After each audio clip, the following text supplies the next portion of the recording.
It's the way of the world. When you do the things you do.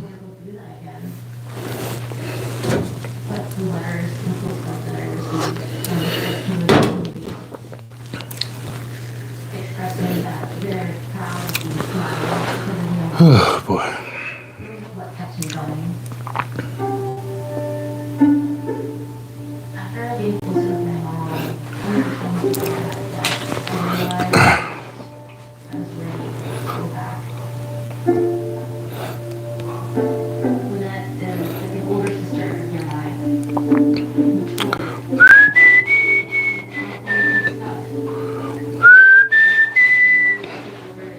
All right.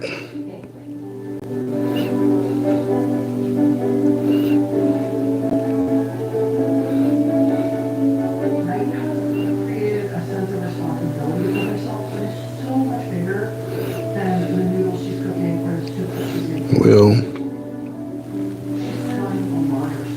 okay.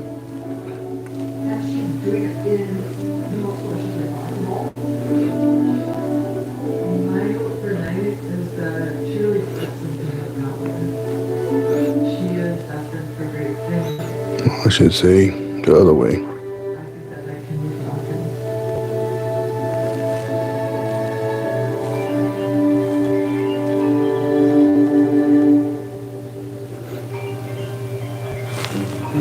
All right, this is Sports for Real with Coach Hall, coming to you live from the recently snowy Florida.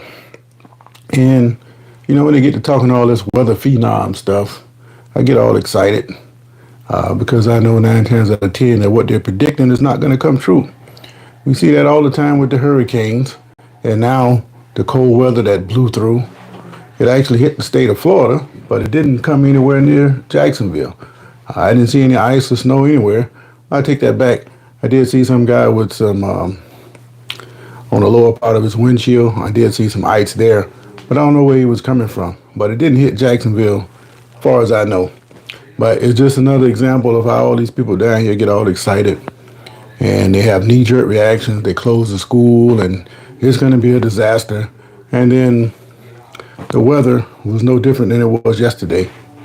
Maybe a little bit wetter, a little bit more windier, but for the most part, it's overreaction. But it was a great day off from work for the kids and anybody involved with the school system.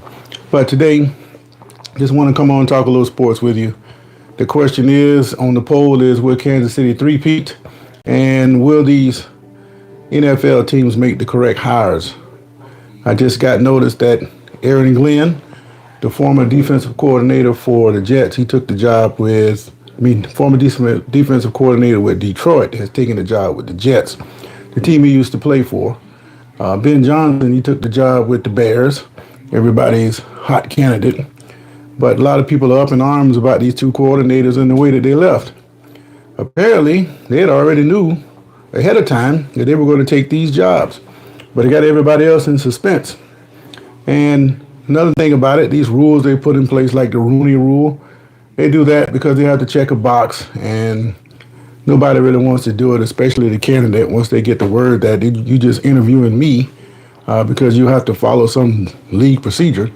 But if I'm a coaching candidate, don't interview me if you don't have any serious thoughts about hiring me. I would be insulted by that. But one good thing about it is those guys that did interview just as placeholders or place fillers, I would call them, they do get a chance to get a little practice at the interview process. But knowing all along that you're not going to get the job, I would like to think that I wouldn't show up to that interview. XD Young, XDie Young X, have a nice day, man. Cheers from Russia. Cheers to you. But I'm talking a little football here. Aaron Glenn, again, is taking the job with the Jets. A couple of days ago, it became official that Ben Johnson would take the Bears job. So it only leaves 4 other positions. The Cowboys, the Jaguars, the Raiders, and the Saints. And as always, what they're probably going to end up doing is playing musical chairs with the coaches. Glenn went to New York from Detroit. Johnson went from Detroit to the Bears. Now they're reporting that McCarthy is going to get the job with the Saints now. So that only leaves really the Raiders, the Jaguars, and if that's the case, they're talking now about Liam Cohen.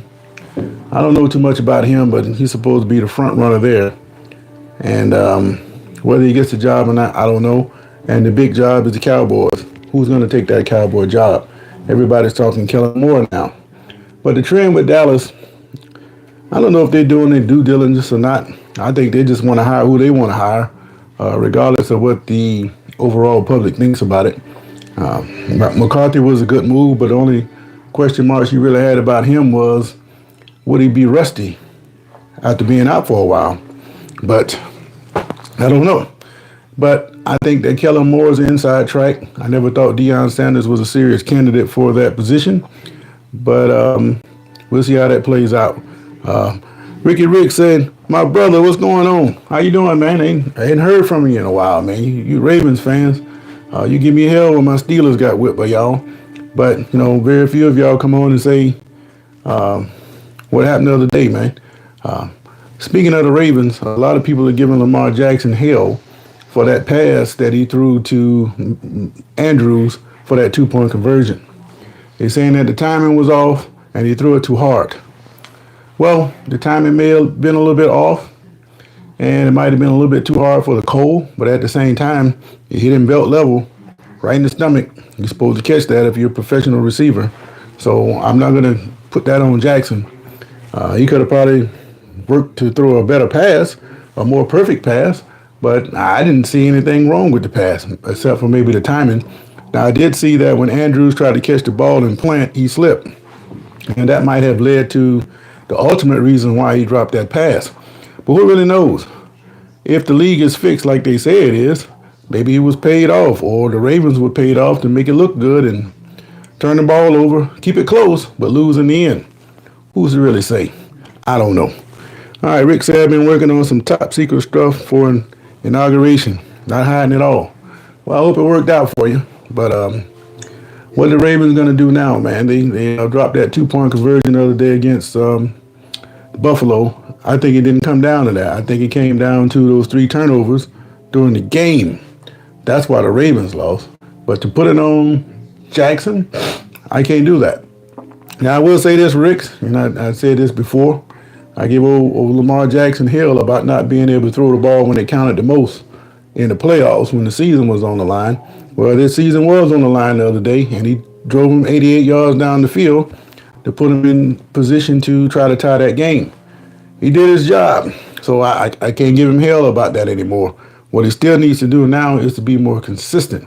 But in the interest of fairness, like I told you guys before, that I had nothing against the Ravens. I just want to see the guy throw the ball.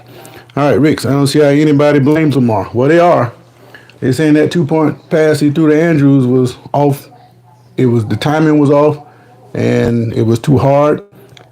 It might have been a little bit too low. Well, hit him belt level. It's a pass that the man should have caught. And I can't blame Jackson for that.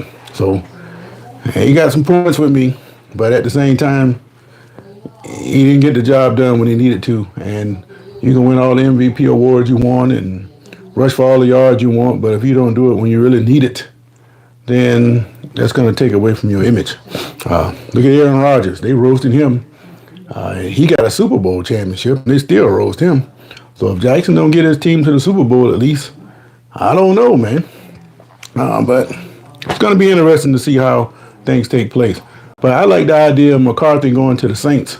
In the NFL and college now, it don't take long to flip a team with free agency and all of that. And it won't be long before, if McCarthy is to get the Saints job, it won't be long before they turn that team around. If you guys remember, it's not a whole lot of difference between the worst team and the best team in the NFL. A play here and a play there might make the difference in you going 6-11 as opposed to 11-6. So I don't think Andrews' fumbling was more costly. You think his fumble was more costly? Yeah, I don't think Buffalo ever really stopped Baltimore. But you can't use the weather as an excuse, and you have to be sound with the football. So no matter when you get a turnover, it's going to be costly no matter when they come.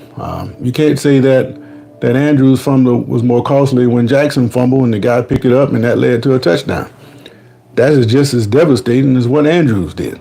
All right, he should have caught the ball and went down. He got punched out fighting for more yards.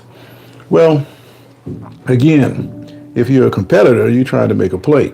Andrews is going to be hard to tackle.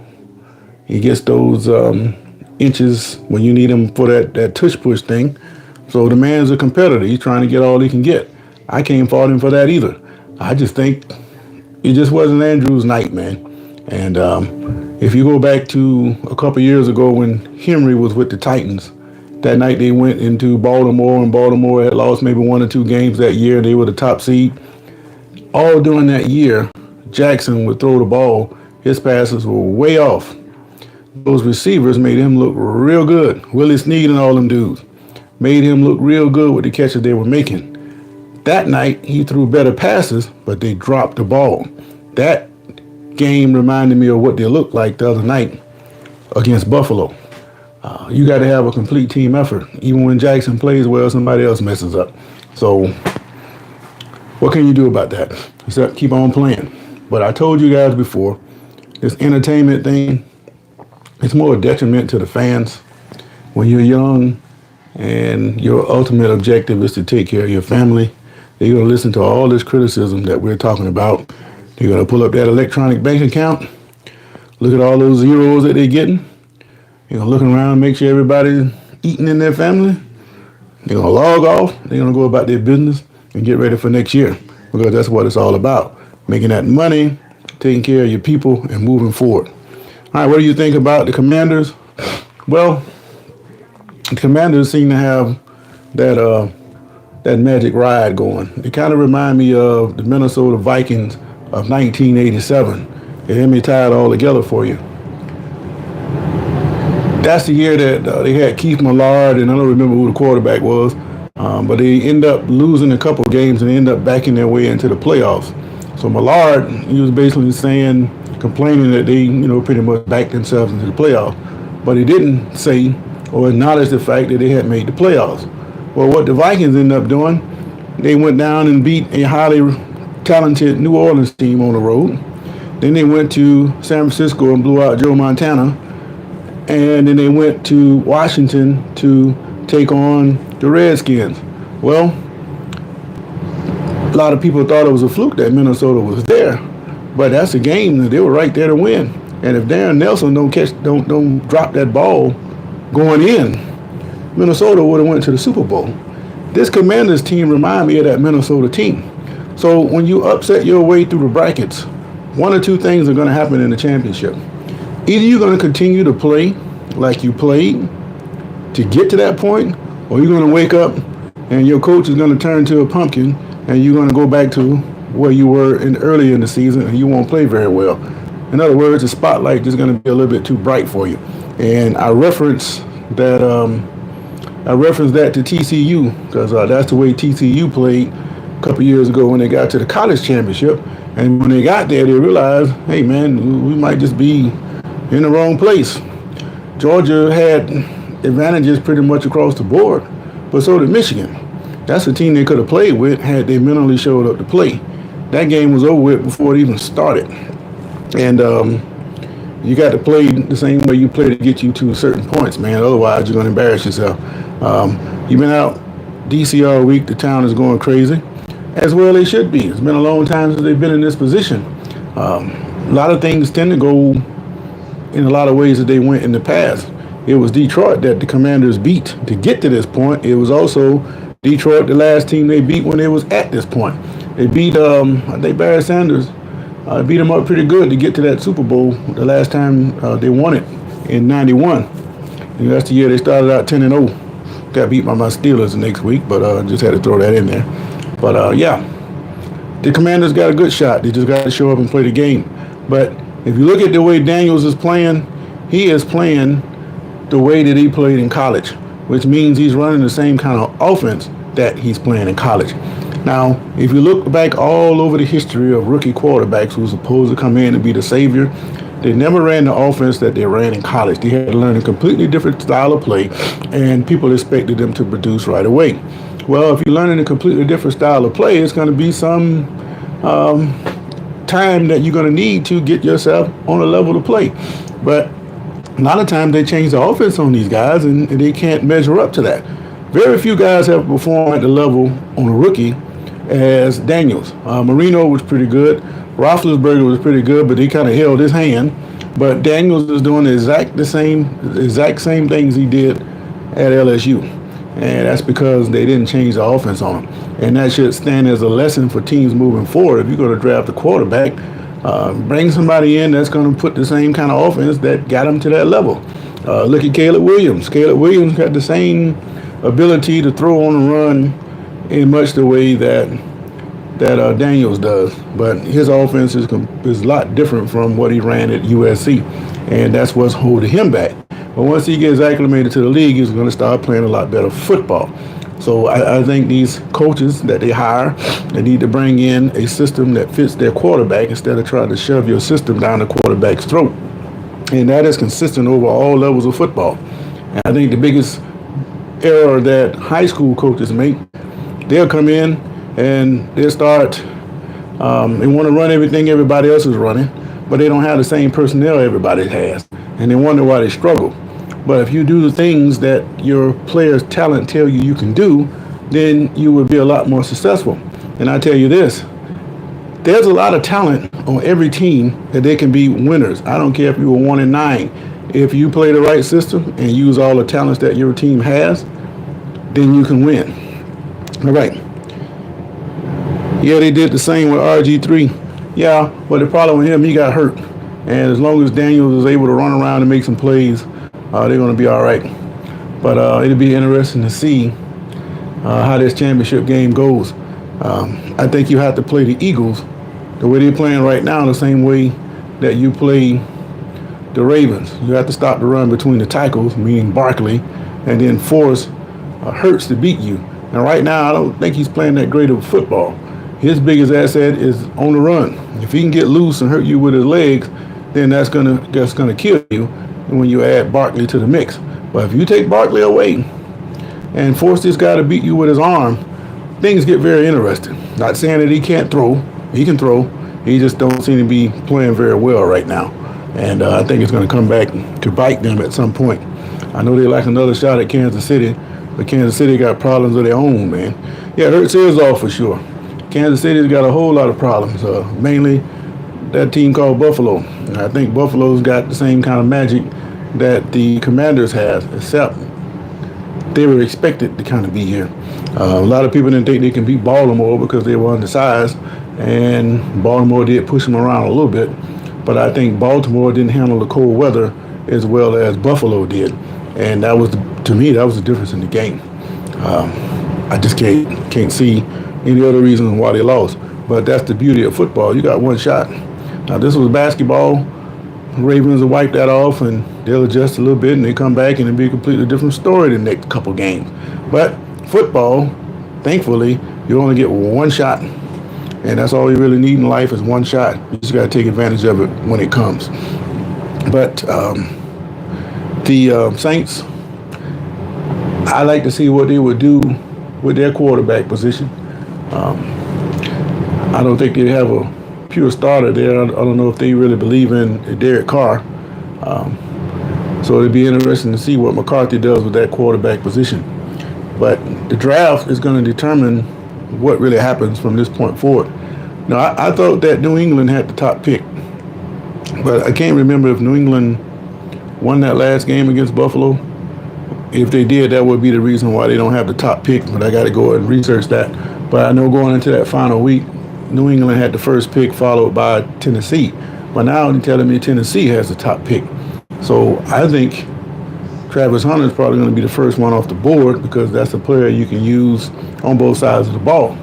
Now, like I said, I did that Fango media interviews with the fans down here in Jacksonville. And the last game they played was against Tennessee. And the fans there talked about the possibility of getting a quarterback, mainly Shiloh Sanders. I don't think Shador is going to go to Tennessee if they pick a quarterback. I'm thinking Cam Ward might be a little bit higher rated. His upside seems to be a little bit brighter to me than Sanders. He's a guy that, he didn't have any stars and he took the rough way to get where he is, and he knows the value of hard work. You have to work hard to get into position to go to professional football. But when you get there, it's a completely different style of work that you need to go from that point forward. And I think Ward will adjust to that a little faster than Sanders. Although Sanders, his dad played in the NFL, and he knows what it takes to get to that higher level. So it'll be interesting to see what Tennessee does with that pick. But I think if Deion was serious about going to coaching, I'm glad that the Cowboys are looking at somebody like Kellen Moore, because I don't think that would have been a great fit with the egos of Sanders and Jones, with them peeking around the corner over everything. I don't think Sanders worked too well under that situation. He's probably in a better situation right where he is now. And if he is serious about going to the NFL to coach his sons, I think the Raiders would probably be a better spot. I think Hunter goes one to the Titans, Ward to the Browns, Sanders to the Giants. That would be interesting. I could see Hunter going to the Titans. The Browns got a 2 pick. Well, why would you draft Ward when you got, they made a deal with Deshaun Watson. He's going to come back off that injury. He's still a pretty young dude. And you can come back with Jameis Winston. He's not a bad backup. I don't know what they're going to do. They got the same kind of quarterback issues that Minnesota has. Somebody's got to go. And Thompson Robinson, he might be trade bait. But if it was me, I would get rid of Robinson. I'd get rid of Robinson and go with Jameis Winston and Deshaun Watson, and then bring in a rookie quarterback and let him learn. That would probably be the best way for the Browns to go.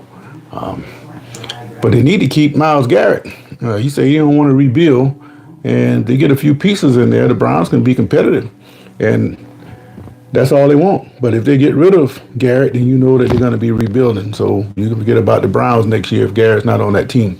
So that'd be something to look for there. Watson was horrible. Learn from these guys who've been doing it for a while.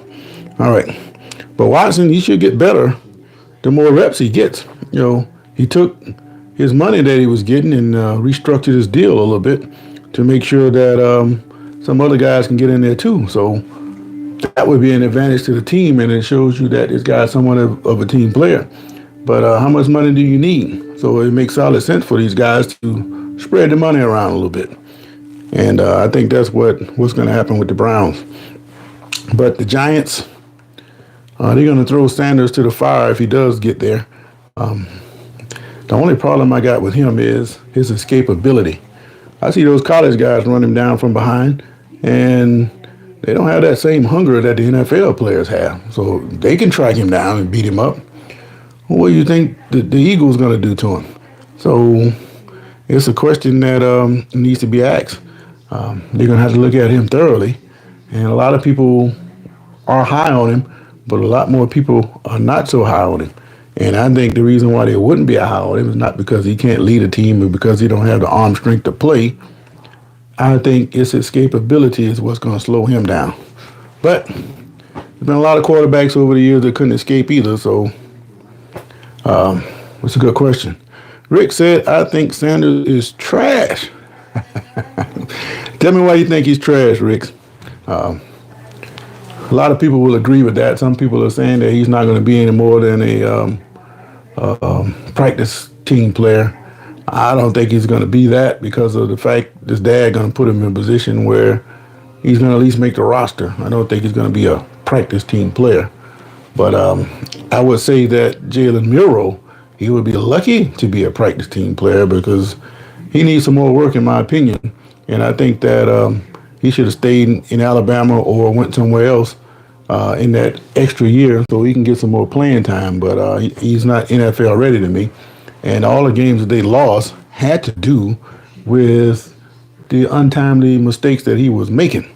And I think he needs another year to work on that.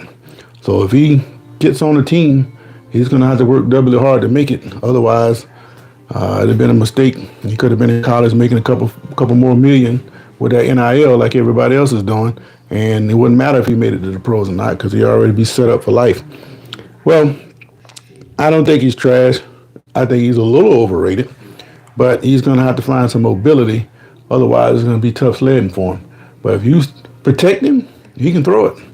But that's any quarterback. I never met a quarterback who can throw on his back. And when they get after him, he's been tracked down an awful lot. I watch him, he just seems regular. The publicity raises his draft stock. Yes, publicity always does that. Plus, it helps you if you got a Hall of Fame dad. Dad's going to raise your stock, and he's going to work behind the scenes and make sure you get a shot. His talking about going to the pros had to do more with his secondary son. He's the guy that I think will have trouble making the roster more so than a quarterback. He didn't look so good to me when I seen him out there in the secondary. Yeah, he'll come up and hit you, but I'm not so excited about his coverage skills. And that's going to hurt him. But at the same time, I wonder if he really wants to play. I think he wants to be a rapper. He's already put some music out, and he's happy with what he's getting back from that. So I think that Shiloh is probably more interested in music than playing football. But you know, whether they say it or not, you want to live up to your dad's image. I don't know if his dad wanted him to play football or pushed him to do that. I don't know. But if he did, then he might be under pressure from dad to play the game because the pressure can be a little bit overwhelming.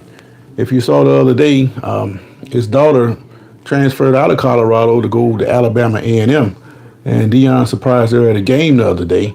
And the comments that were made in the article was that she couldn't continue to play at Colorado because she just didn't feel right there in the atmosphere and being under the family pressure kind of thing. It didn't work out too well for her. So to get away from that kind of thing helped her. Well, the same kind of thing could be said for Shiloh. Maybe he just don't want to play. Maybe he just want to be a rapper and do this other stuff.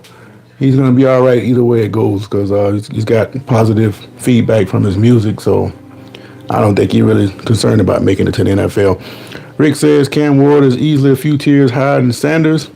I think he has a work ethic. His dad hasn't been his only coach all the way through the tiers, which is a great feat in itself. And it would be even more spectacular if he was coaching in the NFL. Like I say, the only way that can happen is if he goes to the Raiders, because the Raiders have that low pick and they can wheel and deal and make sure they pick him up because he may fall to the later rounds anyway.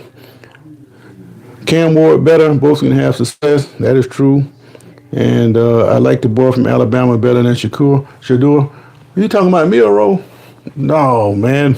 Miro. No.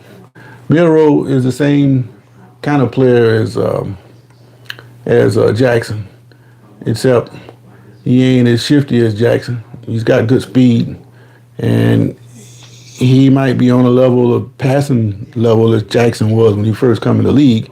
He needs a lot of work to get better, but he tends to make a lot of big-time mistakes at big-time moments, and that is the only reason Alabama lost those games. They're blaming, the fan base is blaming it on Kellen DeBoer for the lack of discipline, and somebody's going to take that hit when Saban finally decided to step down. But I don't think that's it. I think the quarterback is the one that makes the decisions on the field, and they're trying to let him off the hook and blame it on the coach. And I don't think that's the situation.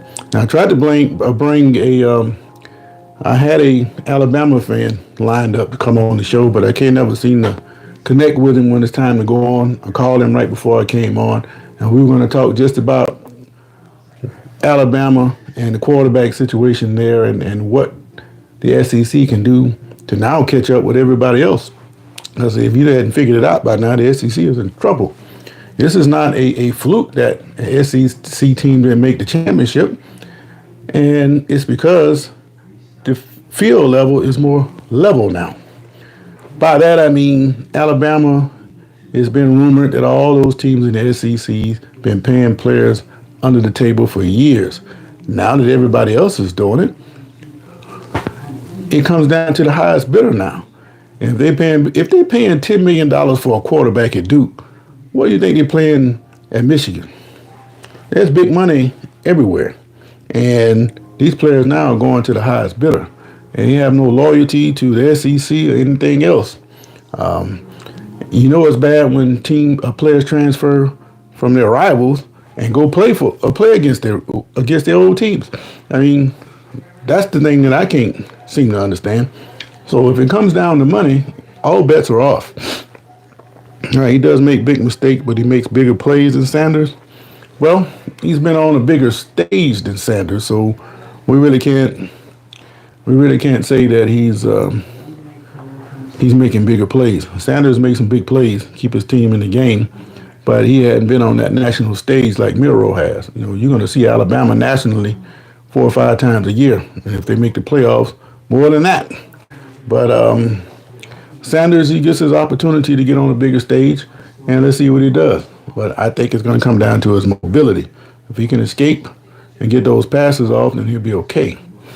But if he can't get a line that protects him, and they get to chasing him down, they're going to beat on him just like they did that first year in Colorado.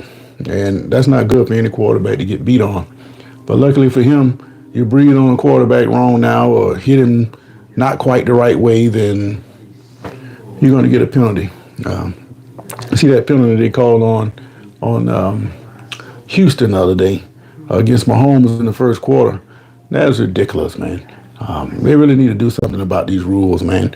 I think what they should do, instead of trying to be overly protective of these players, have these players sign a waiver. You're playing a dangerous sport. You know you're going to get hit. So when you get hit, don't get up and complain talking about how dangerous of a game it is. We don't want to hear that, man. All we want to know is, can you stand in there and throw the football? And when you throw it, are you going to hit somebody? That's all we care about. Can you play? Well, we all know that it's a dangerous game.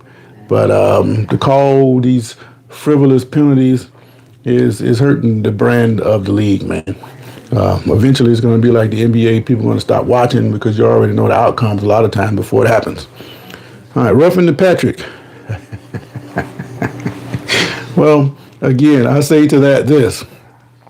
If you're going to get a penalty call against Mahomes for getting close to him or him running down the sideline, I say that you should hit him. You're going to penalize you anyway. Put a hit on him. So when they get to running down that sideline, you hurry up and get out of bounds the next time. And if you're going to hit him in the right place. Hit him somewhere you remember it.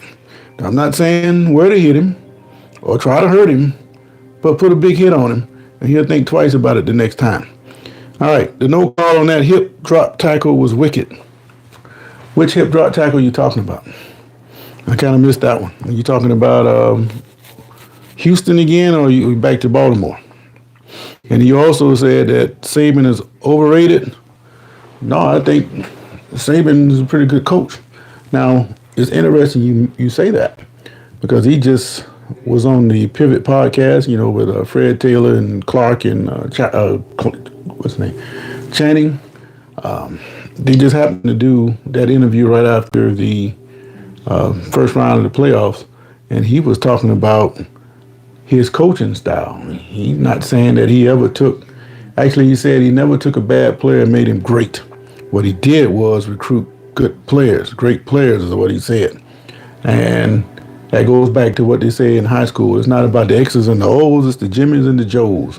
If you got the best players, you're going to win. So all you got to do is get them on the right page, make sure they understand what's going on. And if you can do that, you'll be great. But to give an example of that, he also mentioned Derrick Henry. Like I said, he's down in my area. Matter of fact, the first year I coached, he was in our district. And we put 367 on us. And when he got to Alabama, he mentioned how he was when he got to Alabama. All he knew was get the football and run. He didn't know anything about pass blocking. He didn't know anything about football except get the ball and run. And they taught him all of that stuff. And that's why it took him so long to emerge at Alabama. But once he caught on, he was great. But before that, he had question marks, man. I think he was talking about giving it up. If I recall, I think he said something about he thought about transferring down to Florida. Had he done that, he would have sat out 2 years at that time, and that would have threw him off. There wouldn't have been no Heisman Trophy for Derrick Henry. Okay, I missed that hip drop tackle that you're talking about. There's so many calls that they can make in these games, and the calls that they should make, they don't. And I think it all depends on who the penalty is against. And I think it's may not be fixed. I think it's already prearranged as to who is the more favorite of the two teams. And if there's an opportunity to make a big call in favor of that team, I think that's in the cards. And anytime that Mahomes get anywhere close to getting a big hit against him or something that's illegal, they're going to call a penalty. But that one, when that guy pushed him down early in that game, if that's a penalty, then you really don't have football. And the way football is going, they're already trying to sell you flag football with that Pro Bowl game now. It's just a matter of time before football becomes flag full time. I may not see it, but the next 30 to 35 years, if football is still around, expect to see flag football. And I tell you something else, it's probably going to be co-ed.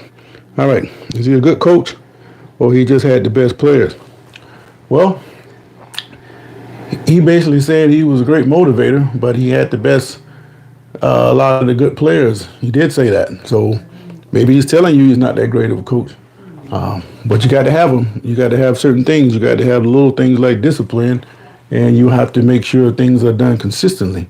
Now, he was good about that. But the best players, if you got the best players, it's going to be hard to get beat, man. All you got to do is keep them motivated and ready to play. Rangers Pop says, hi, how you doing? Chatting with old Rick's here. Nobody else want to talk to me. I see IMX, I guess that's Cobra. He mentioned that Cam Ward is better and both can have success. But otherwise, it's a two-way go right here, man. But so what's the next for the Ravens, Ricks? You got to make some decisions. I know you're going to come back with Jackson and Henry, but I'm hearing talks that they might want to trade. I think it was you that told me they want to trade Andrews. I hadn't seen anything about that, and I don't think that would be a good call because even though Likely is coming on as another tight end, he is still Jackson's top receiver. You know, the little 5-6 yard passes he throws to him, they come in handy.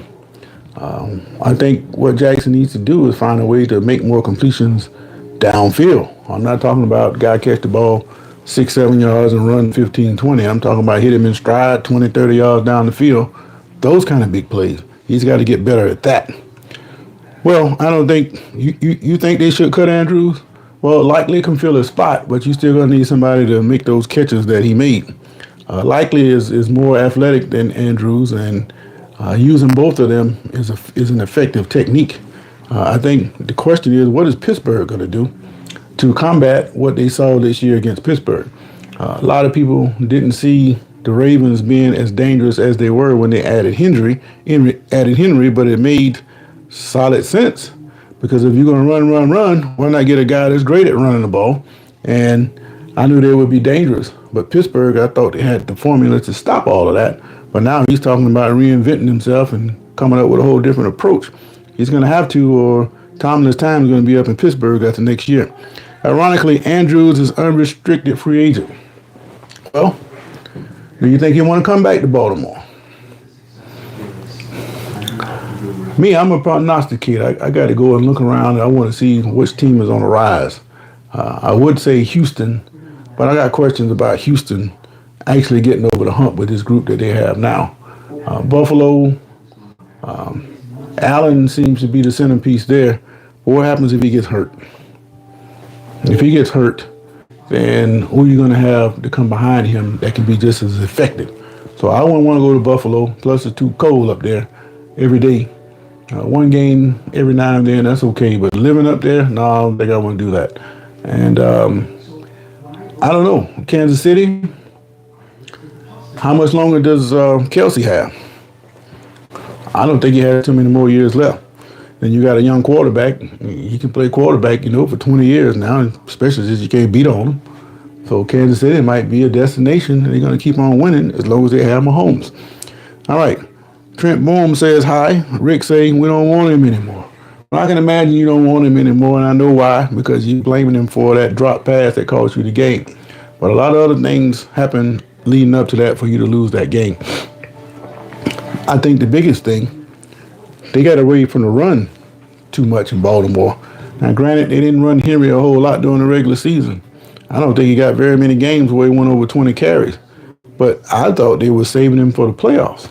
I think had they line up on the center from the beginning and run the football,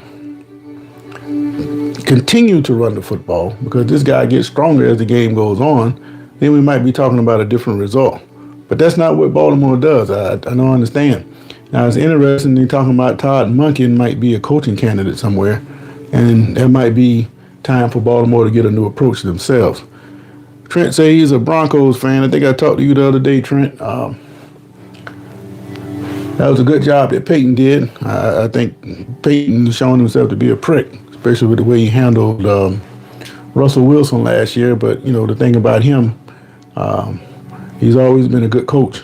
And when he won that Super Bowl, you couldn't tell him nothing.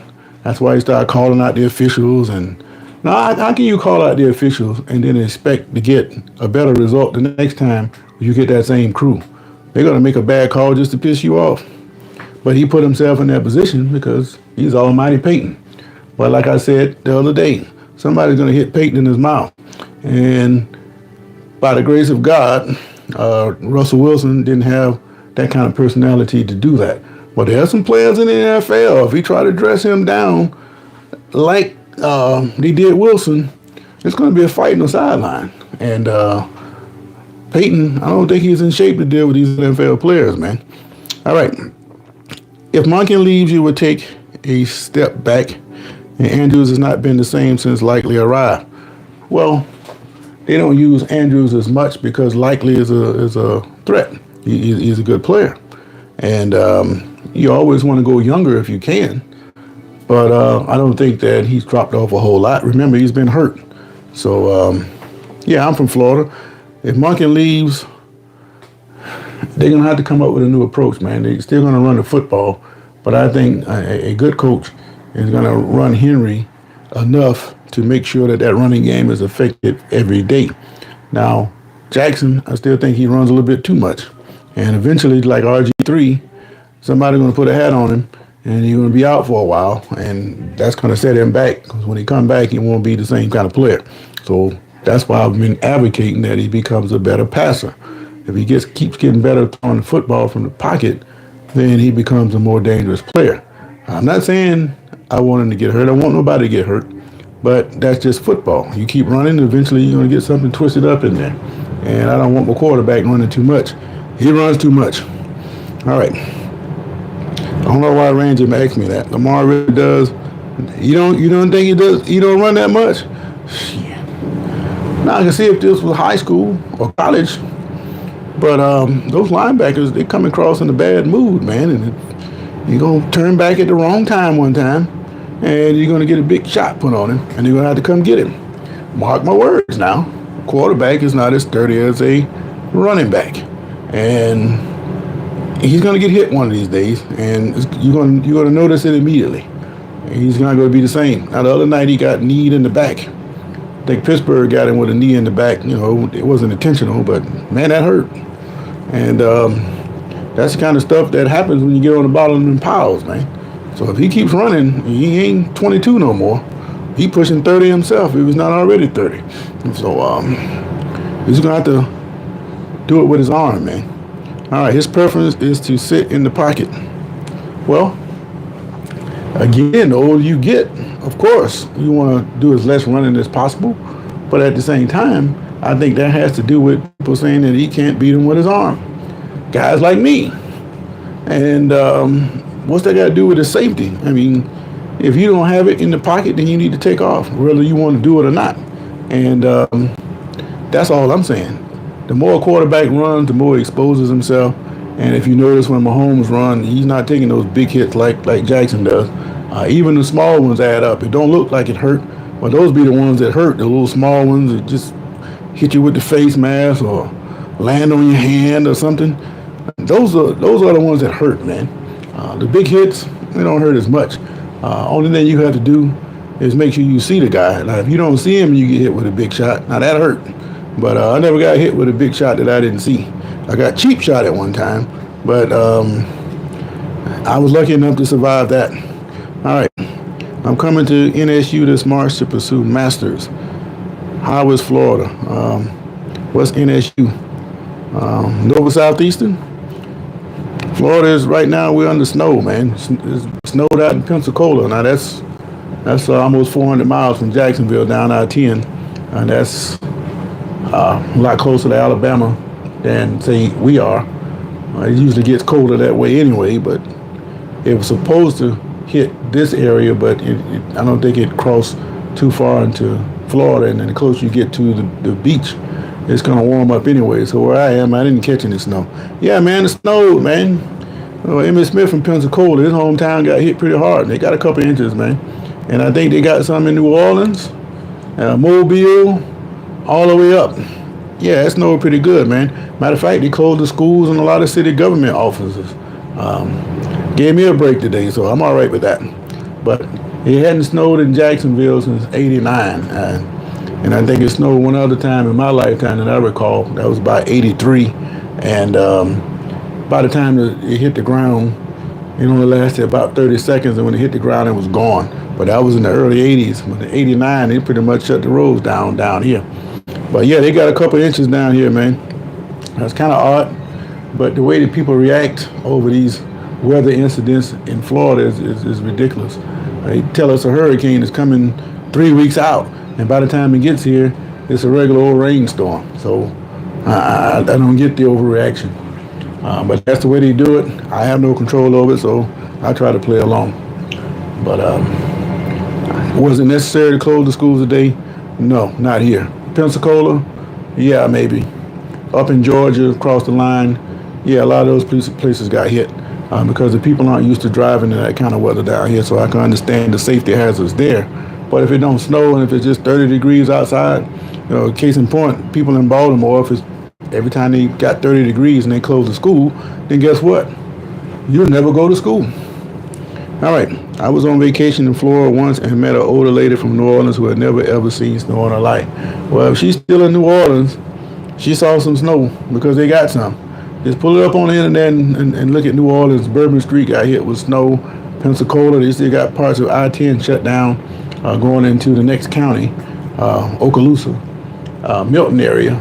Yeah, came down pretty good, man, a couple inches. But you won't see that again here probably another 30, 35 years, once in a lifetime. It gets cold. It's possible that it can snow more. It's just that when it gets real cold here, it really rains. And all snow really is just frozen rain. All right, so let me check this poll. Will KC Chiefs three-peat? A lot of you, 67% say no.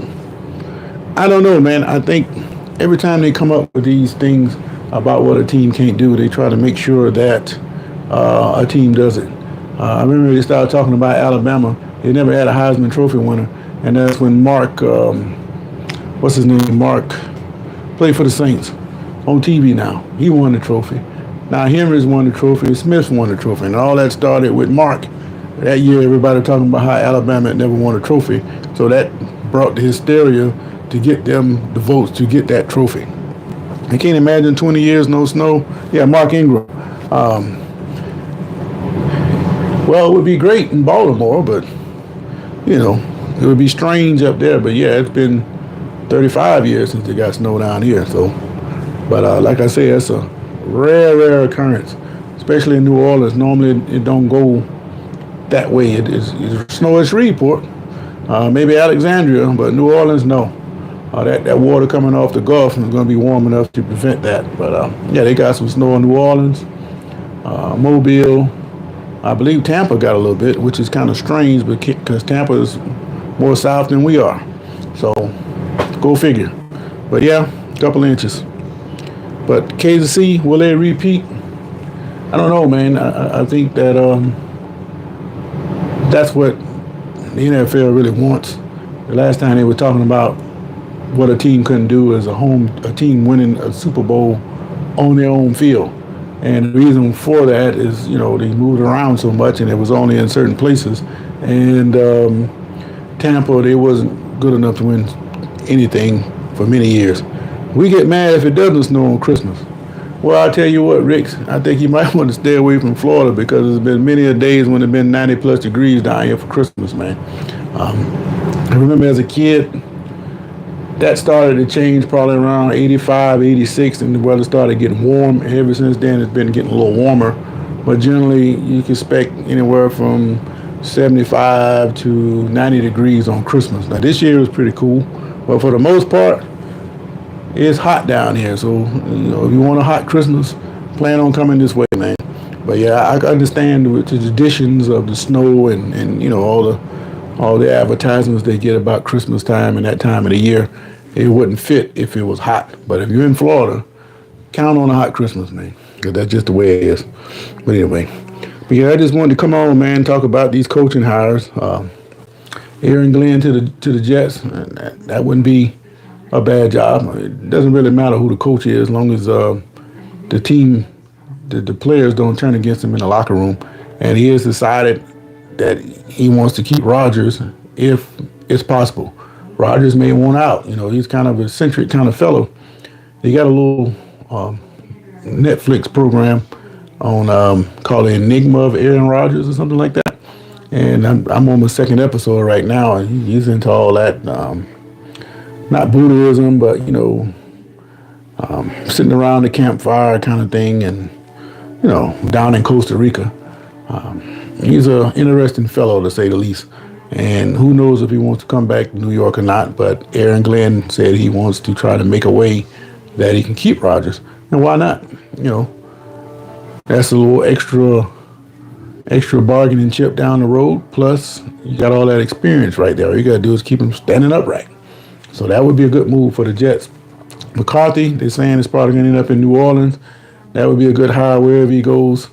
And I'm hearing Jacksonville wants Liam Cohen. I don't know too much about him. And I'm not sure what they're going to do in Jacksonville. And Dallas, they're talking Kellen Moore. He fell out with McCarthy. That's why he had to go somewhere else. And being that he's down with Jerry Jones, it'd be just like Jason Garrett and all the coaches he come in, they were all really tight with Jones. So he's running it pretty much. Just don't embarrass us and win me some games and get us in a position to win down the line, and you can keep your job. But he's not going to take too many risks with people he don't know. So that's just the track record Jones seems to have that I noticed. But anyway, I'm interested in seeing what's going to happen with these playoff games, man, coming this weekend. I think Buffalo has an excellent chance to knock off Kansas City, but does the league want Kansas City to win a three-peat? And that's the real question that needs to be asked. And knowing how they operate, they want Kansas City to win that three-peat. So Buffalo, when they go in there, they're going to have to beat Mahomes.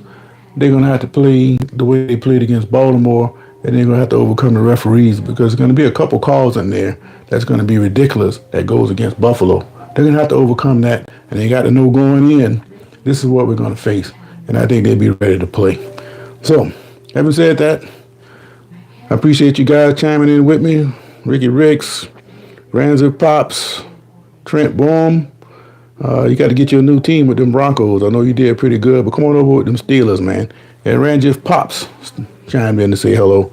So wherever you are in the world, like and subscribe. I appreciate it greatly. I'll be back on in the morning about 6:30. I'll get back on regular schedule here, even though tomorrow will probably be colder than it is today. But they're not going to close the schools again, so we'll see how that works out. But I'll catch you guys on the flip side. Until the morning, this has been Sports for Real.